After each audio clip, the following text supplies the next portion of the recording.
Vote ময়দানে সামাজিক প্রকল্পকে হাতিয়ার করেই যে বৈতরণী পেরিয়েছে শাসক দল তা সর্বজন গ্রাহ্য।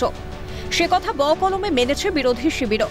এবার সামাজিক প্রকল্পে কোনো রকম গাফিলতি বরদাস্ত করবে না সরকার, তা পরিষ্কার বুঝিয়ে দিলেন মুখ্যমন্ত্রী মমতা বন্দ্যোপাধ্যায়।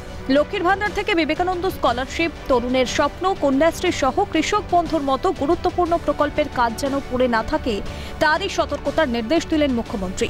ট্যাপকাণ্ড থেকে শিক্ষা নিয়ে উপভোক্তাদের ব্যাংক অ্যাকাউন্টে পদ্ধতিগত নিয়ম মেনেই টাকা দেওয়ার নির্দেশ দিল রাজ্যের অর্থ দপ্তর।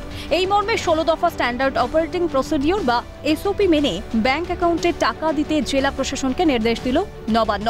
তার জন্য বাড়তি সতর্কতা অবলম্বন করতে বলা হলো এই নির্দেশিকায়।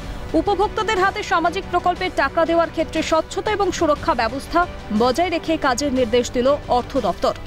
16 দফার নির্দেশিকার মধ্যে গুরুত্বপূর্ণ হলো যে কোনো উপভোক্তাকে আর্থিক সাহায্য প্রদান করার আগে তার ব্যাংক অ্যাকাউন্ট সম্পর্কিত সমস্ত তথ্য সংগ্রহ করতে হবে।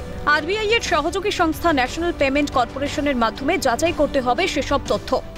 নামের বানান নির্ভুল করতে প্রত্যেকটি প্রকল্পের উপভোক্তাদের নাম, ঠিকানা, ব্যাংকের নথিপত্র তথ্য দুবার করে অনলাইনে পাঠাতে হবে। ব্যাংক অ্যাকাউন্টের ক্ষেত্রে রয়েছে শর্ত। সেখানে বলা হয়েছে উপভোক্তাদের অ্যাকাউন্ট রাজ্যের কোনো ব্যাংকে থাকা অনিবার্য। প্রকল্পের লাভ নিতে শুধুমাত্র অনলাইনেই আবেদন করা যাবে, কাগজে লেখা কোনো আবেদন মঞ্জুর করা হবে না। অনেক ক্ষেত্রেই উপভোক্তাদের অ্যাকাউন্টের নামের সঙ্গে তার দেওয়া তথ্য মেলে না, তার জন্যও বাড়তি সতর্ক থাকতে বলেছে নবান্ন।